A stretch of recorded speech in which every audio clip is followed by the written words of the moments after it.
El último estadounidense que recordaba el mundo antiguo. Lo que le contó a su familia antes de morir en 1953. Existe un archivador en la Biblioteca del Congreso que guarda las voces de americanos fallecidos, no grabaciones. Transcripciones. Miles de páginas de entrevistas manuscritas y mecanografiadas realizadas entre 1936 y 1940 por escritores gubernamentales enviados a hogares en 24 estados con una única orden. Recopilen sus relatos antes de que desaparezcan. El programa se llamaba Federal Writers Project, una rama del New Deal de Roosevelt que contrató a periodistas, novelistas e investigadores desempleados para documentar las vidas de ciudadanos comunes. Reunieron 2.900 historias vitales. Luego las archivaron en la Biblioteca del Congreso, donde permanecieron mayormente ignoradas por casi 40 años. Las descubrí mientras buscaba otra cosa. Rastreaba registros arquitectónicos de los 1870, intentando comprender por qué tantos juzgados y edificios gubernamentales de esa época tienen proporciones que no encajan con las personas que supuestamente los usaban. La misma duda que surge una y otra vez. Pero cuanto más profundizaba en esos archivos, más claro quedaba que los edificios no eran la verdadera historia. Las personas sí lo eran. Porque esas 2.900 entrevistas capturaron algo que ningún libro de texto podría. Los recuerdos directos de americanos vivos antes de que todo cambiara. Y lo que describían no coincide con la historia que nos enseñaron. Déjame aclarar que entiendo por antes de que todo cambiara. Piensa en las fechas. Un americano nacido en 1855 que viviera hasta los 85, algo habitual, moriría en 1940. Eso significa que estaba vivo, hablando, recordando cuando esos escritores gubernamentales tocaron su puerta. Habrían sido niños en los 1860 y 1870.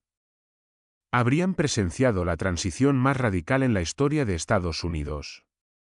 No de forma paulatina, no a lo largo de siglos, sino en una sola vida. Y sus nietos, nacidos en los 1920 y 1930, oyeron sus relatos de primera mano. Esos nietos son la última generación que porta la historia oral del mundo antiguo, y casi se han extinguido.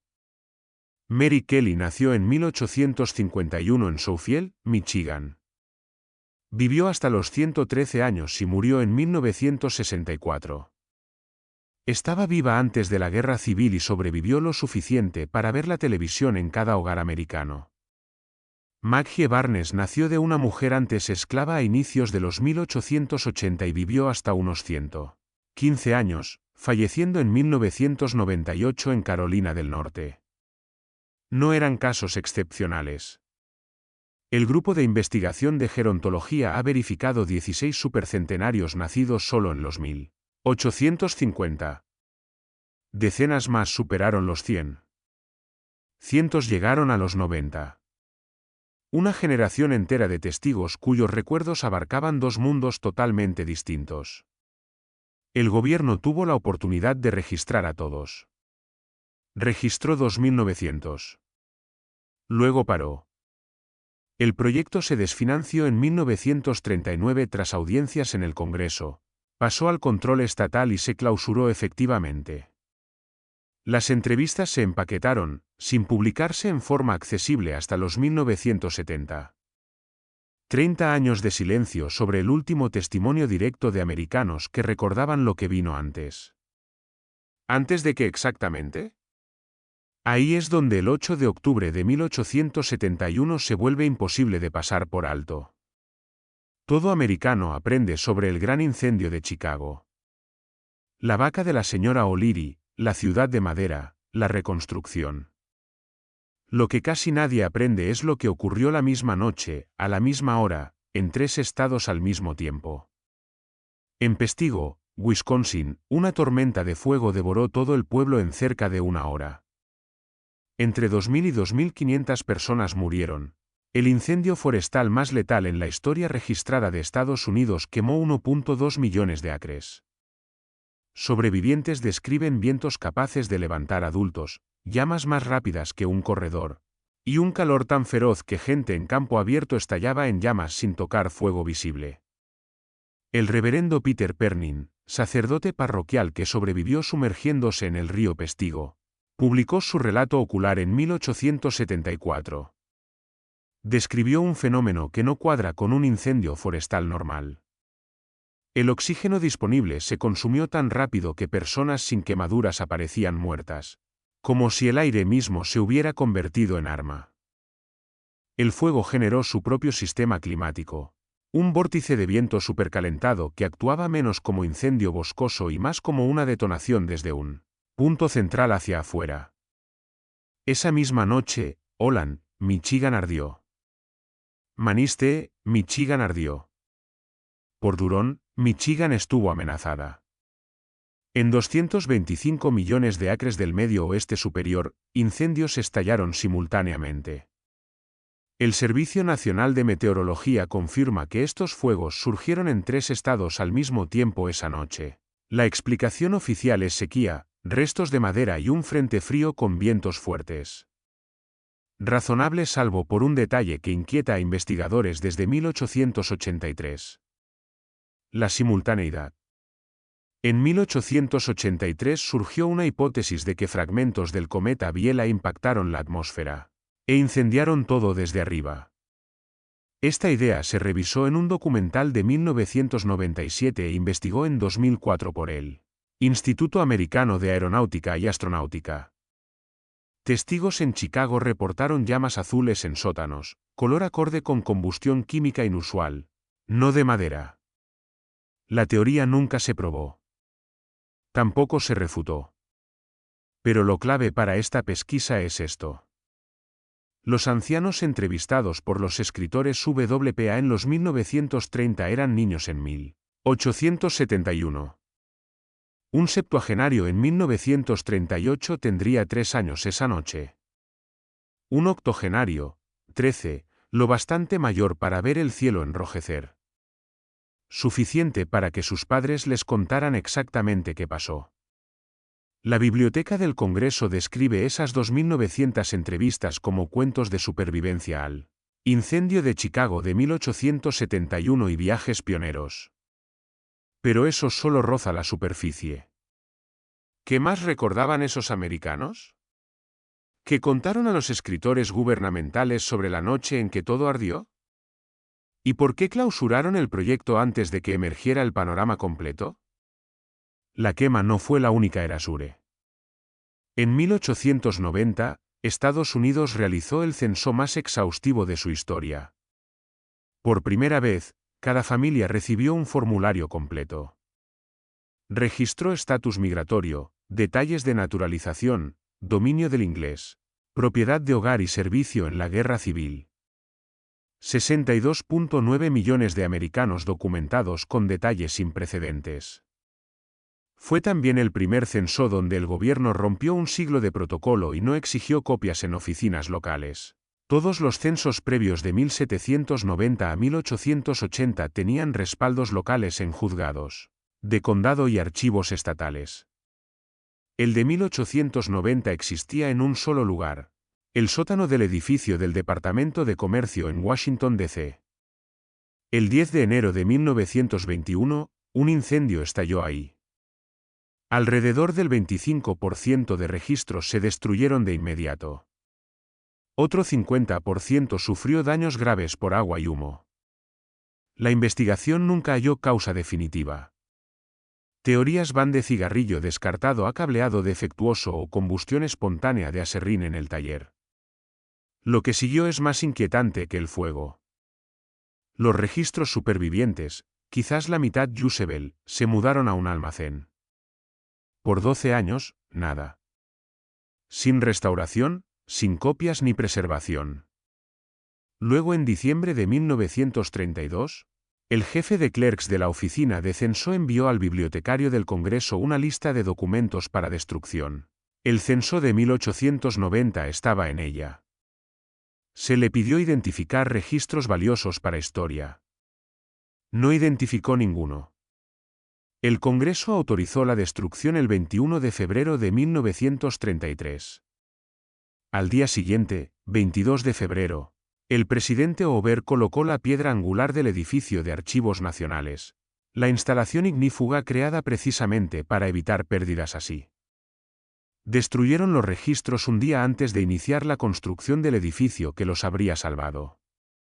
De 62,9 millones de nombres, solo unos 6.160 sobreviven. El registro más detallado de cada americano vivo en el periodo de transición. Las personas que recordaban el mundo antiguo eliminadas, no por azar, sino por secuencia.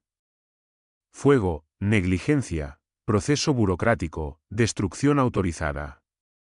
Cada paso plausible solo. Juntos forman algo difícil de descartar. Y luego estaban los niños. Entre 1854 y 1929, unos 250.000 niños fueron cargados en trenes en Nueva York, Boston y Filadelfia, y transportados a comunidades rurales del Medio Oeste y Oeste.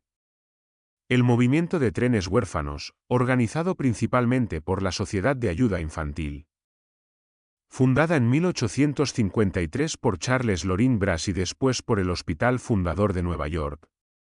En paradas, los niños se exhibían en eventos como subastas según relatos contemporáneos.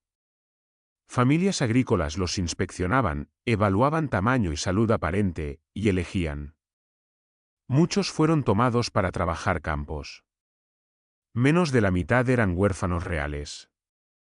El resto, hijos de inmigrantes, pobres, padres incapaces de alimentarlos o resistir instituciones. Unos 30.000 niños vivían en calles de Nueva York solo en los 1850. Pero el detalle que nadie discute, al llegar, niños mayores eran instados, a veces obligados, a cortar todo lazo con su pasado. Nombres cambiados. Orígenes no registrados o falsos. Las organizaciones mantuvieron registros irregulares. Muchos niños no pudieron decir a sus nietos de dónde venían porque no lo sabían. 250.000 americanos con identidades funcionalmente cortadas. Una generación desconectada de su historia por diseño institucional. El momento es preciso. Los trenes huérfanos corrieron de 1854 a 1929. Incendios en 1871. Fotografías gigantes agrupadas entre 1850 y 1900. Tartaria desaparece de mapas a mediados 1800. Transición arquitectónica de clásico grandioso a moderno simplificado en la misma ventana. Y el censo de 1890, el registro que documentaría a cada persona en esta transición, eliminado. No coincidencia, patrón. Lo que lleva a 1893 y los edificios que no quieren que examines con cuidado. La Exposición Colombina Mundial en Chicago. 27 millones de visitantes en 6 meses. Más de 200 edificios en 630 acres de Jackson Park, la Ciudad Blanca. La historia oficial dice que esas estructuras neoclásicas masivas, domos enormes rivales de catedrales europeas, columnas y detalles escultóricos tan precisos como la Roma antigua, se construyeron en menos de 2 años con yeso, cemento y fibra de yute. Marcos de madera con equipo de caballos, herramientas manuales y mano de obra. Sin grúas, sin excavadoras, sin tecnología moderna. 200 edificios en 630 acres en menos de 24 meses. Y tras 6 meses de exhibición, casi todas las estructuras demolidas. El único edificio mayor que sobrevivió es el Palacio de Artes Finas, ahora Museo de Ciencia e Industria, preservado por ser ignífugo para proteger colecciones de arte. Todo lo demás arrasado o quemado. El patrón se repitió. París 1889. Buffalo 1901, St. Louis 1904, San Francisco 1915. Construir estructuras magníficas de escala imposible y detalle. Exhibirlas brevemente. Destruirlas por completo cada vez. Los ancianos entrevistados en los 1930 recordaban la Ciudad Blanca. Algunos la visitaron de niños o jóvenes. Caminaron por esos edificios y vieron algo que no se parecía a la América que se construía alrededor. Algo más antiguo, más grandioso, que parecía menos exposición temporal y más una ciudad siempre ahí, hasta que desapareció.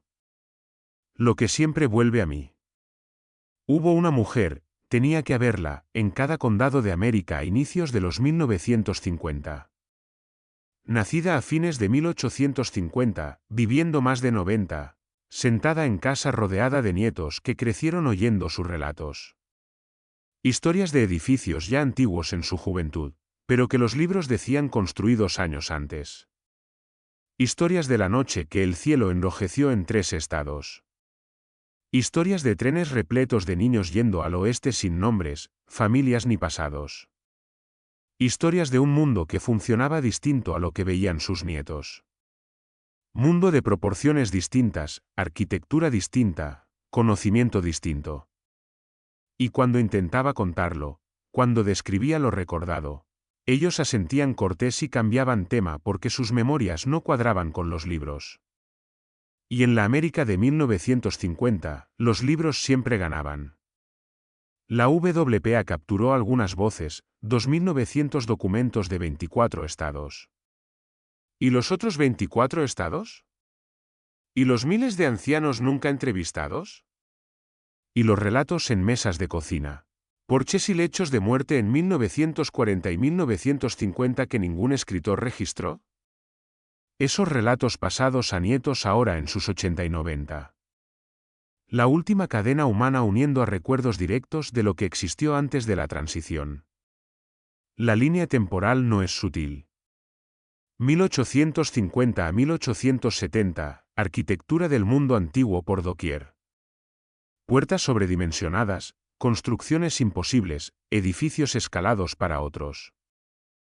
Incendios de 1871 destruyen ciudades en 3 estados una noche. Censó 1890 captura 62.9 millones de nombres en transición. Luego la única copia guardada sin respaldo por primera vez.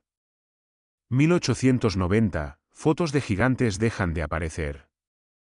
Hallazgos de esqueletos dejan de reportarse. Mapas redibujados en silencio.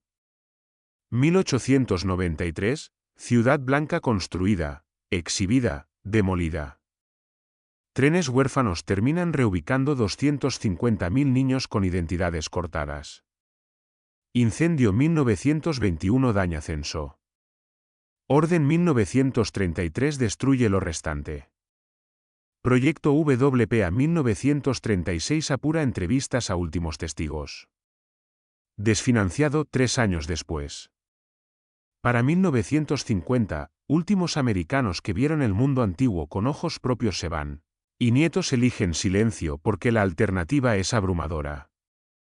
La Biblioteca del Congreso aún tiene esos 2.900 documentos, testimonios transcritos de americanos que vivieron esto. Públicamente disponibles desde 1970. Búsquedas posibles. Legibles. Y me pregunto, ¿alguien revisó cada uno? ¿Buscó detalles que no encajan? Memorias que contradicen el registro oficial. Descripciones específicas de edificios, incendios, proporciones, tecnologías que los libros dicen inexistentes. Porque los últimos que recordaban se fueron. Sus nietos casi. Pero las palabras están en el archivo. Y los archivos no olvidan.